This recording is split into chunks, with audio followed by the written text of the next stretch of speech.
Hello and welcome back to a brand new Player 2 review discussion. My name is Paul James. Today I'm joined by two debutants to the format. PopCulturists Max Cooper. How are you, mate? Good, thanks. How are you going?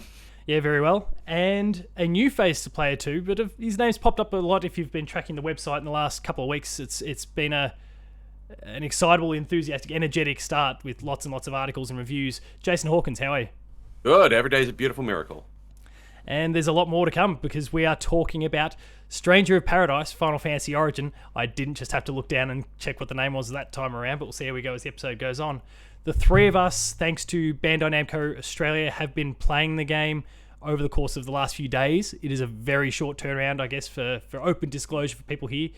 And we've been playing it. We're at various different stages. None of us, as of the time of this recording, have finished the game, so grain of salt, if you like, for everything that we've got to say here. But I guess before we dive into the minutiae, how is everyone finding the game so far? Max? Yeah, it's been. I've really enjoyed it. Obviously, for those of you who don't know, I am a huge Final Fantasy nerd. I have Final Fantasy. I've got Final Fantasy tattoos. I've got lore books. This is right up my alley. It's a style of gameplay that I enjoy playing. It's that Neo Soulsborne-esque gameplay. So straight off the bat, it was hitting all the right buttons for me. So I was destined to enjoy this game. What about you, Jason? When I picked it up, I was like very reluctant because my kind of rule of thumb is to never watch any form of content before it comes out. So I didn't know like literally anything about this except, hey, it's a Final Fantasy game. And I'm like, okay, let's do this. Yeah, I was going to say, when I put the offer out there for a code, you replied within 20 seconds. Yeah. And you've made it a goal personally to not use Facebook Messenger as a general rule. I put it in our team, like Player 2 team messenger, and you replied within 20 seconds. So look, I guess you make exceptions, right?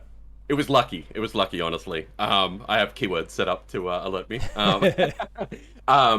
Yeah, so when I picked it up, I was playing through it, and I was playing through the dialogue and everything. And then I'm like, this dialogue is so trash, and like it's so over the top. And then I go into the gameplay, and I'm like, I see kind of what they're doing, but then as you get into it, you're like, and it, you unlock some of those jobs and everything like that. It starts to get a lot more understandable, and you're like, okay, yeah, this has got a lot of Neo blood. There's a lot of souls in here as well, and I'm starting to really, really dig it once you get into it. But there was quite a bit of a learning curve there. Yeah, I'd agree with that. And as someone who, I guess looking at the kind of spectrum where all our backgrounds are when it comes to this, I am very, very pro Final Fantasy, but I have been very, very anti-Soulsborns, anything in that sort of vicinity, with the exception of Star Wars Jedi Fallen Order over the journey. That's just not been in my wheelhouse whatsoever. So yeah, it was an intimidating prospect going into it. I guess we'll focus on one of the big wins out of this whole thing for me that I don't know, might rile a few feathers on the internet once the game's finally out there. But yeah, I guess that balance between those three pillars, the Final Fantasy and then everything, what we can see from Neo and traditional Souls and all those sorts of things, really starts to come through. But I feel like the balance is mostly pretty good. Like, it feels still accessible to someone like myself who comes in purely as a Final Fantasy fan. But then if you do have that experience in the Soulsborne sort of genre, you're going to be okay as well. Yeah, I'm playing it on the hardest difficulty that we can unlock. I know that there is a harder difficulty after the unsurprisingly called Chaos. Yeah, and it's tough. It's really tough. I thought, like, obviously the way they explained it to us is, hey, you meant to play this in co-op, but don't we haven't yet. Use burner accounts and use all sorts of stuff. I was like, I'm just going to play it offline. Like, that's fine. And so you're with the two NPCs that are always following you around. And yeah, like, if you aren't paying attention, even if you're decently leveled, enemies can just just normal enemies will kill you easily, really easily. And bosses are rough. Really, really rough. There's a couple of times where I'm had to really mix up my strategies to make sure that I can take them down. And even then, it's taken me an hour of fiddling around with the boss, trying to work it out to actually get it done. So yeah, it's a really, really tough game on that difficulty, and I imagine it's going to get a whole lot more difficult. But I'm loving it, honestly. How about you, Max? Like, how does it stack up difficulty-wise when we're comparing it to just using Jason's experience there? Like, how does that stack up to you're fresh off Elden Ring, and you still plan on going back to chase down the platinum as well. But how does it stack up difficulty-wise in your eyes so far? So I'm playing on adventurer mode, which is I guess the standard action. Yeah, interesting like name, but yeah. the standard difficulty, I would guess. Yeah, I think I described it to you as it's difficult enough to pose you a problem where you're not going to blindly kill bosses on your first attempt, but not so difficult that you're kind of banging your head against a wall. So when I don't know if this is the case with the harder difficulty, but when you fail a boss on the first attempt, it gives you a tip orb before you go into the boss fight. It's like, hey, maybe try this, and then if you fail it again, it gives you a secondary tip orb. It's like, hey, here's another way that you can deal with this boss. Some bosses have appendages that you can break that make it easier. They'll disregard some of their attack patterns if you trigger certain things. So it does give you an opportunity to learn from your mistakes, which is good. And also, like on that, and the bosses and the tips that they give you. In fact, like if you, I guess, unlike a lot of other Souls games, not all, but you can go back and rerun these bosses within the same thing. Like everything's broken up into a level by level structure, as opposed to maybe what we see from an Elden Ring is the most recent example, where it's just a big world, and once you beat a boss, they're dead. So it's very similar to that of Neo, where it's a mission structure for each self-contained level. And there's a little glossary / appendix in the game there that you can actually go back through, and like if you're rerunning a level with a boss that maybe it's been quite a few hours since you fought them, you can actually go back and like that tip is actually just kind of saved in there for you. So you can go back and double check what that was before going, and rather than have to go through that process of discovery again, like, okay, how did I do this? Now, sure, you're way more overpowered than what you were before, but having that little bit of knowledge going straight into it is awesome for anyone who's running for certain loot, because there's percentage drops and all those sorts of things for certain items. They may or may not show up, so you might find yourself running that boss quite a few times if you're really keen on getting one particular item. So it's handy that hint and tip is there for anyone who's going back at some later point. I have been also playing on action and have dabbled in the lower modes just to check out what it's like, especially, and the one that's potentially going to aggravate the internet is the fact that not only is there essentially easy, normal, and hard, but within that easy one, which is referred to as story mode, there's essentially a tick box called casual, and that's where it gets very close to what you were talking about, Max, where you can just blindly hack and slash through. It doesn't quite get to that point. I have jumped into that and tried that approach. Like, okay, what happens if I've just gone and rerun a mission that I've just finished because I didn't want to go into it too overpowered, where my stats might carry me through, and I've just tried to swing my whole way through. And look, you get through the majority of the small fries without too many issues. You can almost blindly get through it, but as you get towards the end of a level, that eventually takes its toll. You've exhausted enough of your potions, or the boss itself, because it's still got its various attack patterns that you need to abide by. It can still kick your teeth in. So it's not like, if that is your approach, if you expect to go into this game and still blindly hack your way through it like you might in a traditional character action game, even on that lowest mode, you will still get beaten up on eventually. If not right away, it'll eventually happen. So you do still need to learn to play by the game's rules. But that said, in that mode, it doesn't take a lot of reworking your approach to adapt very quickly to what they do. Like, you can still wear them down very, very quickly in that mode. So I've been very happy going back to action mode when I'm not going to get the guts to take on hard. That's just not for me. It's a lot, honestly. It is a lot. Like, action actually feels like a lot to me at times too. Yeah. And that's fine. Like, that's why these difficulty modes exist. Like, to give everyone a chance to play the way they want to play. Listen, FromSoft. Yeah. I mean, Final Fantasy is always meant to be a super accessible thing, and I think it's good. The casual mode also has another benefit of the unblockable attacks, the ones that flash red can actually be blocked. Yeah, oh, really? Which I thought was super cool. That's an amazing feature, actually. Yeah. Yeah, and sorry, really I should have flagged that. Yeah, that is one of the things that was one of the real perks in that sense. That, okay, I can block this now, because it was very early on. I hadn't got myself into the rhythm properly, and I went to block something that was listed as unblockable, and suddenly I did, and I thought, oh, fantastic, cool. So that was nice in that respect. I guess moving on from the difficulty side of it, which I think there's going to be a lot of think pieces about that going up over the course of the next few weeks. considering everything we've just recently seen with Elden Ring. The moment to moment itself, like how are we finding that combat and how it feels to actually partake in the flow there. You've got all the different classes that we've seen from Final Fantasy come across. We've got the skill trees that then unlock more. There's a lot going on in that space. Are we finding that that's working pretty well for everyone, or are we finding that we're gravitating towards one or two classes and that's basically it? Personally, I kind of had some basically analysis paralysis of what am I going to pick, because you do get quite a few options off the get-go. Yeah, about 7 or 8, I think. Yeah, but because you can look at the skill trees in their entirety before you go into them, I kind of went, these are the advanced jobs that I want to get to. How do I get to those? And kind of just focused in on those trees. So I'm sitting on... So there's your standard classes, I think it's advanced then expert.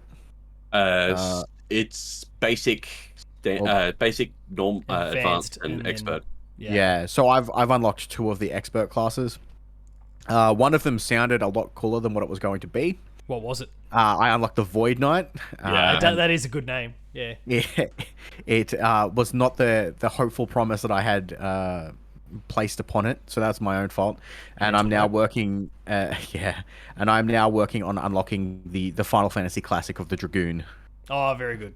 Yeah, but for moment to moment, I did try all of them out for a bit. I found that personally, I found the magic classes to be the least fun.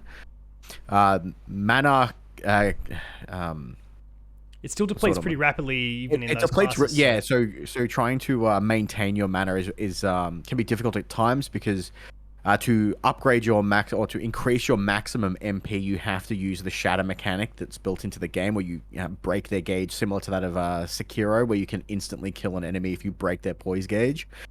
So that's how you increase your maximum mana, and I find it at sometimes the magic can be too strong and you kill them before you can stagger them, and then you can't increase your maximum mana pool, and you're constantly just running out of mana.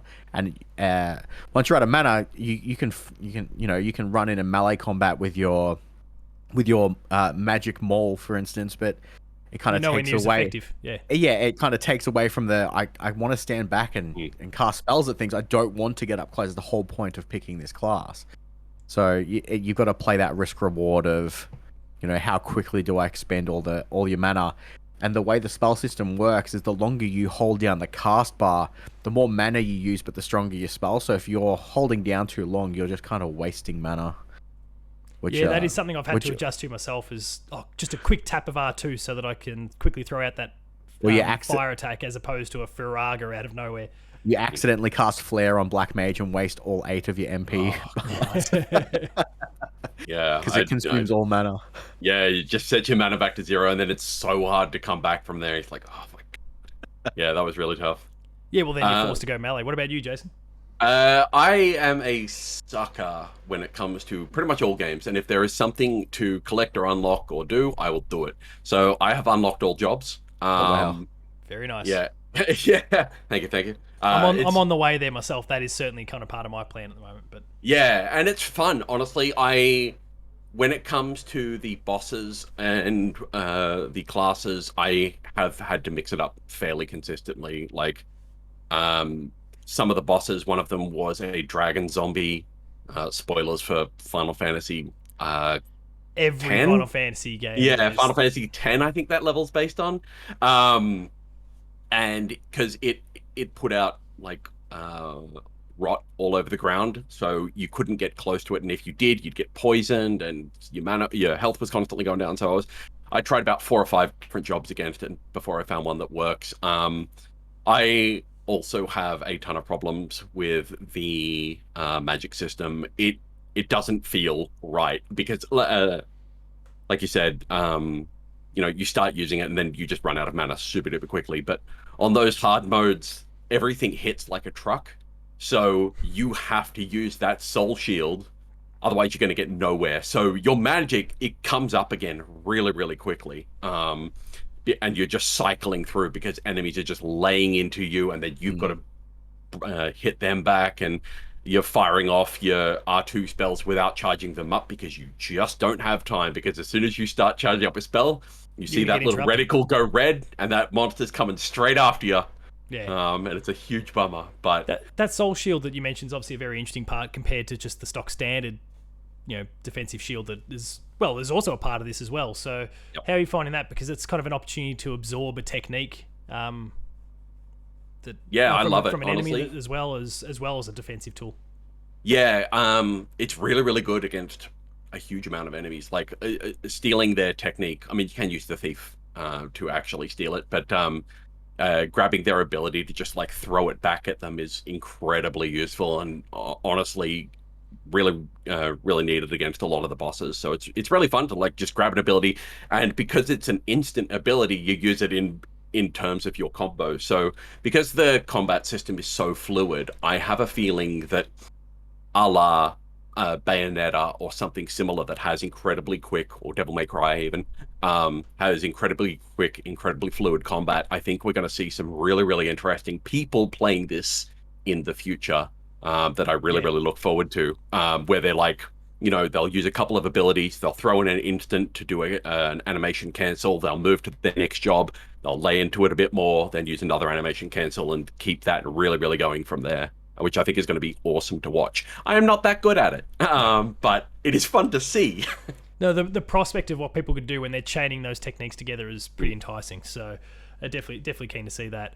I mean, I guess with that context in mind, that not being the Souls person, I feel like I've adapted fairly well. Again, I'm not going to sit here and say, great, I can go play Elden Ring now, because I can't. Let's be real. Maybe one day when the releases stop coming out and I can dedicate 200 hours to getting halfway through the game because I died that many times. But anyway, look, I am feeling good about it. And it is the merger of those Final Fantasy elements and that technique stealing and those sort of things with those classes, and very comfortable with those classes and how they work from the traditional games. And I go, okay, well, this is, for example, your undead zombie. Like, okay, I know what to do when I see an enemy like this, and it's flicked to a class that, like, yes, I may not have necessarily leveled them up as much as I like, but at least they're going to offset the one big obstacle that I've got to face here, and then I can start to work my way through it. Hopefully, touch wood. So that I am liking how all those things connect. Yes, it's especially the MP, as has been highlighted a few times, is one of the big handicaps there, and I'm definitely not good enough to overcome it as per the example you referenced there, Jason. But I'm liking it for the most part. It's certainly the highest part of the game, I guess, for me. I'm really, really enjoying that and how it all feels. The world design is fine. Like it allows you to. It's pretty stock standard from what I can tell. Like it's, oh look, there's a ledge that I can fall off. Great, this is my equivalent of a door closing behind me. Now I'm stuck in here to deal with this little wave of enemies that appears. Awesome. Like it's a bit by the numbers in that space, but it's fine. How are you finding your NPC allies? Because a good 50% of the time they are absolutely useless, I find. I mean, that's more than 50% of the time. Yeah. More like 90% of the time. At least they don't use my potions. They don't die Until too they- often, but that's only because they're like very reluctant to get into any scraps. Yeah, I'm not. Because I mean, to a degree, you can force them, Yeah. but even then, most of the time they kind of just get them into themselves in more trouble than what they're worth. You can certainly see why it's recommended that we play in co-op, huh? So we don't have to contend with them. Yeah, there's I mean, they're times where good I'm meat like- shields. They're just Yeah, aggro shields. Yeah, pretty that's much true. what they're for. It's like, hey, I need to heal up for a second. If you could just get in the way for like 2 seconds is all I need. Just stand right in front of me so I can't get hit. To Jason's point before, though, sometimes getting even that 2 seconds can be really, really hard at times. Oh, yeah. They are pretty unrelenting. Like, they see you, the target is on you, and they will chase you until more or less the end of the combat encounter, or unless one of those meat shields happen to just stupidly stumble into the way. Yeah, I actually really love the way that target reticle goes red to show you that, hey, that monster is now coming toward you. You're the one they're focusing on. I think that's a really cool thing. Because it can get quite messy in some, like the color palette that's used in some of the environments. I certainly found this quite early on, was quite dark, and I'm sure that's probably the case the majority of the way through the game. It is a very dark, sort of brooding, game tonally. So I'm sure that continues to be represented even later into the game. And obviously, a lot of the enemies kind of have darker skin or fur or whatever it is as well. So sometimes, like, especially when you've got yourself, two allies, NPCs, and a whole bunch of enemies in there. There's some encounters where there's 7 or 8 enemies at least that are all surrounding you. it can be a little bit disorienting at times. So that has been one challenge that I've faced in that respect. I don't know if anyone else has found the same thing. Yeah, no, absolutely. I've had to use the lock-on feature a bunch. I'm in an area at the moment which is like all how do I explain it? It's like a bunch of miasma everywhere, and so it's like dark fog, and you're just like, I can't see anything, so I'm just relying on lock-on to tell me where enemies are. Thanks. Oh, fun. Not Yeah, looking forward to that bit. I had to fiddle heaps with the graphics setting to try and get the color palette a little bit better so I could see. I guess if we want to, you've just referenced graphics. I will highlight that the game doesn't look that much better than the PS3 game. It's in a few areas. Some of the cutscenes look okay. The cutscenes look fine. I saw some whispers around the internet saying, it looks kind of like trash. I'm like, it's not uncommon for those type of games, like your Neo style games, to like really dial back the graphics because they want that to be that crisp, fluid frame rate. Because if that frame rate is not up to snuff, you're just going to die, and it's just going to be super frustrating. So I understand why they've dialed it back a bit. Yeah, for sure. And I guess you touched on it also early on while we're just kind of in this presentation sort of window there. The writing, which is then supported by the voice acting, can be a little bit hard at times. And I think everyone knew. Yeah, I think everyone kind of knew what was going to happen when we saw all the promo footage and those sort of things, and the word chaos was uttered 5,000 times. And I solved that problem by putting Japanese voices on.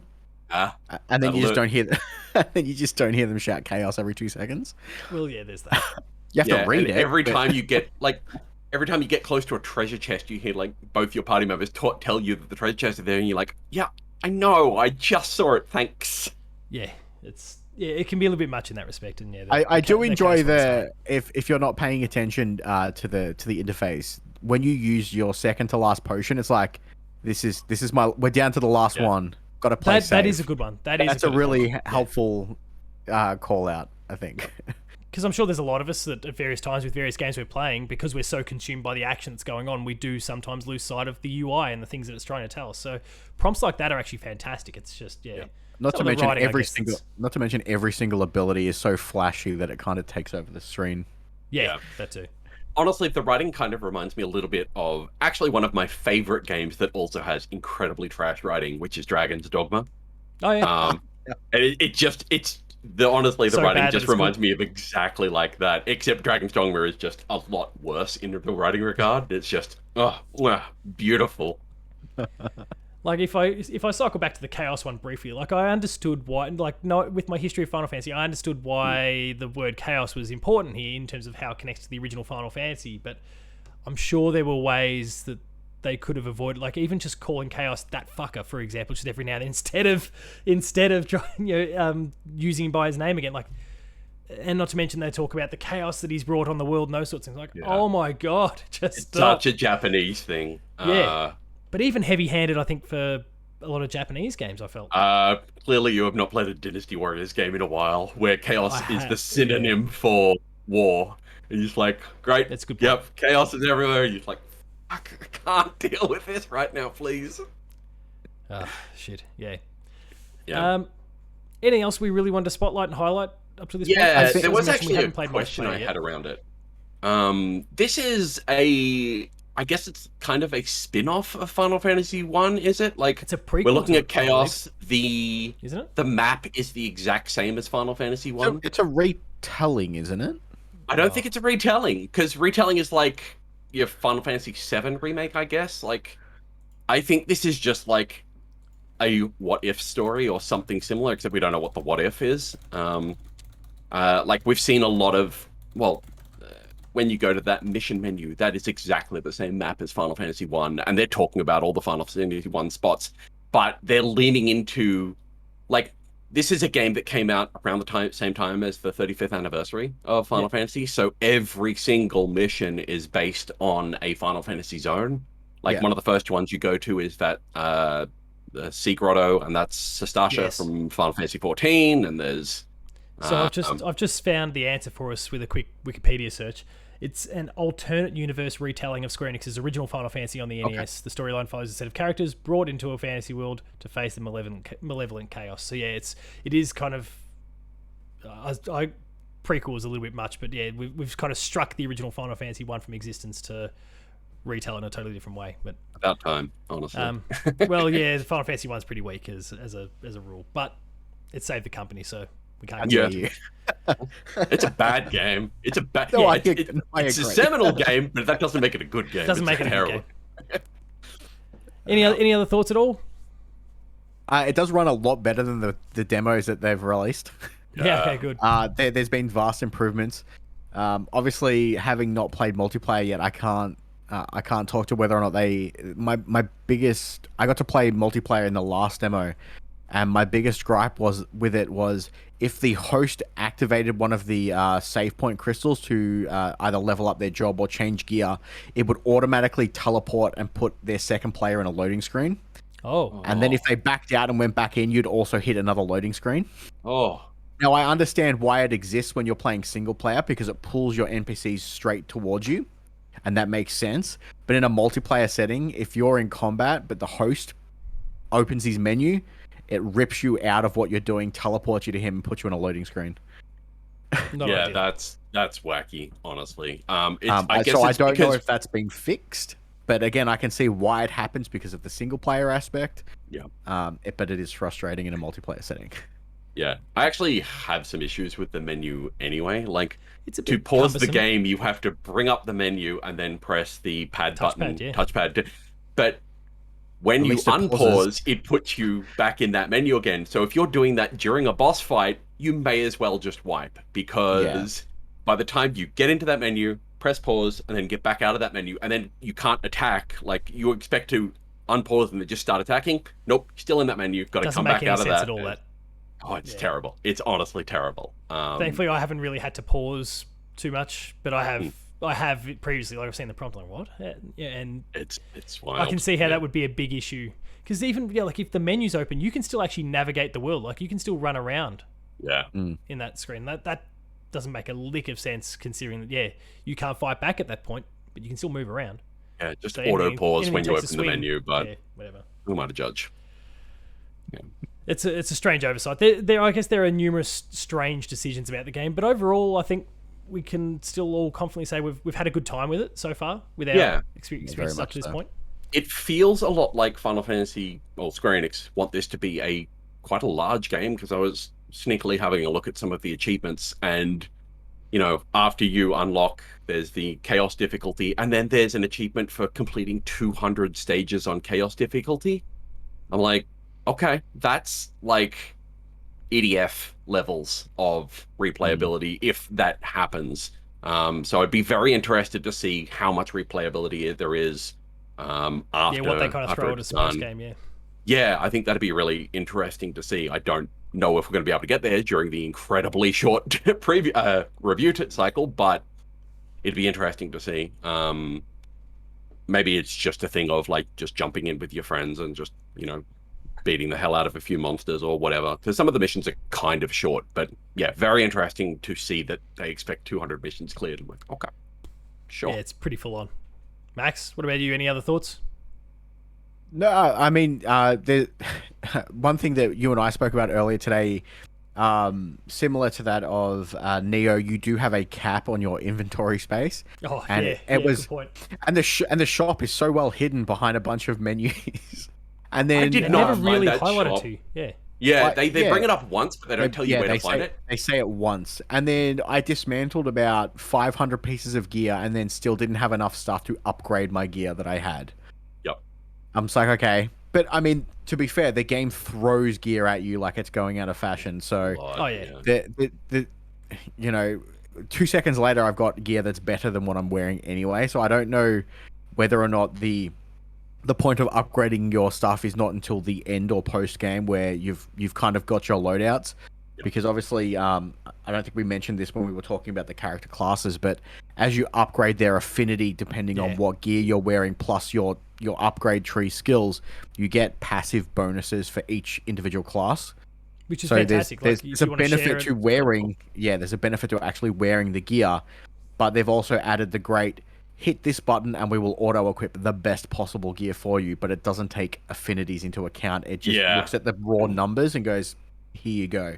Yeah, that so it's depending very on what your playstyle is. Because I mean, you could get very weighed down in that system because it's very similar to that of Neo's, where there's a lot of micromanaging you could do in there. It throws so much numbers at you at once, and if you don't know what you're doing with it, it can be quite daunting. Yeah, and it's hard as well because you've got to equip gear that's going to work for both of your equipped jobs. Yes. Yeah, the optimize equipment button I never use because it does quite a few things that I don't like. For example, it'll happily put gray gear on instead of actually rare gear because it's just got a slightly better defense stat. It doesn't, like you said, it doesn't take affinities into practice. So actually, one of the good things about the affinity system is if you're not using a job but you've got gear equipped for an affinity, it's those passives, it'll give you experience for it, which is awesome. Like, you know, I'm leveling like 3 or 4 jobs at a time, or when I go into a boss, I just put on gear for whatever I'm using for my main DPS to just pump up those stats quite a bit. Yeah, that's certainly been an approach I've taken with, like, okay, I've got one class that's getting close to having hit the cap, and I'm going, okay, well, at this point, I don't need to keep piling all my... I can turn my attention to this, and I'll have 1 or 2 items of gear that are still giving some of that passive XP towards that affinity, that job, and so I'm just clearing the rest of that experience a lot slower at that point, obviously, but I'm still getting it while I'm starting to instantly start building up the next thing, and I'm able to keep working through these at a far more rapid rate than if I was committing the time, so, and also getting to change up my experience. And then as you hit the advanced classes, they have the ability to equip multiple styles of weapons, and then it vastly affects what abilities they can use from their own skill tree. So for instance, when the first time I played Void Knight, I hit the auto equip everything button. It's like, hey, you can have dual daggers as a Void Knight, but you can use one skill in your skill tree. I'm like, well, that's not good. I'll have a sword and shield, please, so I can have all the abilities. The famous Shovel Knight fighter Void Knight. Yeah, you've got to really, you can really build craft if if you have the mind for it and the want to do that. It allows you to do that. Just one more statement about the equipment system. It does throw a ton of gear at you, but I didn't find the smithy until maybe 6 or 7 missions in, because I'm like, okay, this is brace this up, and I'm like, I don't know where it is, and I'm looking on the map, I'm like, okay, then I'm just flicking through the menus, just fiddling, and I'm like, okay, there it is. One of the things that super duper annoys me is, you can send stuff off to your storage to save it between missions to, like, desynth or whatever afterwards, but like the basic gear that everyone has, you can't get rid of in any way. So when you get all the characters, you're using up like at least 20-25 pieces of gear, and out of 500, and it's so annoying, and it's always at the bottom when you try to desynth it. That's the only reason why I found the smithy, because I got a message saying you've hit your limit for inventory space. Please dismantle some stuff. I'm like, okay, where do I find this thing? And initially, I don't know about you, but I was like, well, I still want to be picking up stuff. Like, I'm getting close to a boss at this point. I want to get the gear that they drop. So I just threw out a whole bunch of stuff. Yep, I do it all the time. I'm just like, I couldn't be bothered. Get rid of it. So I mean, it does have the nice effect of similar to that of, again, Neo. It glows a certain color while it's on the ground. So if it's gray, you kind of just I won't turn back for it. Yeah. But if it's yellow or purple or blue, it can be like I have to turn around and get that. It could be worth my time. The filter system also completely sucks. Like, I wanted to find all of the gear that had no affinity, so I'm like, okay, no worries, I'll set the filter to none for affinity and then do a search. Nope, that just means don't look for affinity. I'm like, why is it like this? And you can't search for like gear under your current level. You've just got to arrange it by equipment level. It's a mess, because I just love to be able to go, hey, here's all the gear for like affinities for jobs I have completely leveled, so it's no use to me anymore. Just get rid of it all, and it's just not able to be done. So you just end up throwing out pretty much everything, carte blanche. Oh yeah. Clear the field for anything that's like lower than 2 below your current level. He's like, it's not worth it. That's kind of been my approach. Is like, okay, for me, it's not been 2 or 3. It's been 5. But like 5 levels below, and that's it. I just hold triangle and just select all, toss out. Of course, knowing that the few things at the bottom aren't going to get tossed out. But But like, it's just okay. There we go. There's 20 swords that I've just thrown out or sent off to the smithy, whatever. Like it's some weird nonsensical decisions that have gone on there that, frankly, I mean, Tecmo with what they've done in the past, then you pair that with the various experiences that Square Enix had. It's a weird one that's kind of slipped through the cracks, but it has regardless. Maybe they'll fix it up. Hopefully they'll fix it up. Hopefully, yeah. All right, we'll wrap things up there because, Jason, people will get to see your thoughts in your written review on the Player 2 website. Max, I'm sure you'll be talking about it on For the Players, the PopCulturists PlayStation podcast, when you're allowed to do so. As Ryan has discovered earlier tonight, he nearly blew the lid on everything for us early. He's the worst. He just doesn't appreciate a good embargo, does he? So, gents, where can everyone find you on the internet to hear what you've got to say further about the game? I'll let you go. I'll let you go first. Jason, go for it. All of my stuff will be on Player 2. I did have my own site, but now I'm exclusive with Player 2 because... Just like Microsoft, we bought him out. Yeah, they seem like a cool bunch, I guess. So all of my stuff will be there. If you want to follow me on Twitter, I don't know why you would. I never use social media, but I do exist, and that would put you in a very exclusive club of my followers. So I am at Pesma on Twitter, which will be... immediately above your head in this video. Right there. Podcast listeners, just imagine it above his head. The links will be in the doobly-doo, as they say. Max, how are you? As for me, you can find me on Twitter at bpossess101, and as Paul mentioned before, you can catch me on For the Players, the PopCulturists PlayStation Pod on Mondays at 8 a.m. on podcast services and 9 a.m. on YouTube. I know I was going to be hosting for you at one point tonight, but seriously, mate, you could have done that a bit better. Look, it's been a long day. I spent like 10 hours helping my sister move apartments yesterday, and I've had 4 hours sleep. You're doing an awesome job, mate, and you're still punching ridiculous hours into this game, and still with the plans of Elden Ring and all that. Like, you're a gun, and really appreciate the both of you coming together for this. I finished Elden Ring now. I can put it away for a little bit, but that platinum's calling. That's how that starts, man. I've done my Dark Souls diligence, and that's how it begins. You go, I finished the game, but a few extra things I could do, and then suddenly three more playthroughs later. I'm on New Game Plus 3 at the moment. Holy shit! Okay. At 50 hours of gameplay, I've finished it 3 times. We're getting there. We're getting there. Quick. Yeah. What a hero. I'm at the. I'm at difficulty. Am I right? I mean, I'm at the part where I'm farming like casual. I'm at the part where I'm farming like 3 million runes in under half an hour. So. Oh my god. Kind of ridiculous. I'm sitting at like level 200, and you're a beast. What a hero. It's good fun.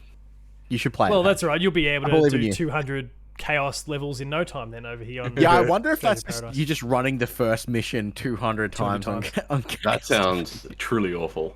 It does. Yeah, but you bet Max will do it. Anyway, we'll wrap things up there. For me, you'll find me at Paul James Games, and just like Jason, go check out all my stuff on the Player 2 website. Make sure to like, share, and subscribe to the YouTube channel, player2.net.au, the Patch podcast feed. I presume if you're listening on audio feeds, you're listening to it on that feed because I haven't posted anywhere else. So make sure to subscribe to this feed if that's where you're checking things out. And otherwise, thank you very much, everyone, for watching. Gents, thanks a lot for coming on and discussing the game. Thank you very much to Bandai Namco for providing the 3 of us codes. We really appreciate it. Thanks again, everyone. Well, thanks. Thank you. And we'll all see you later. Bye, everyone.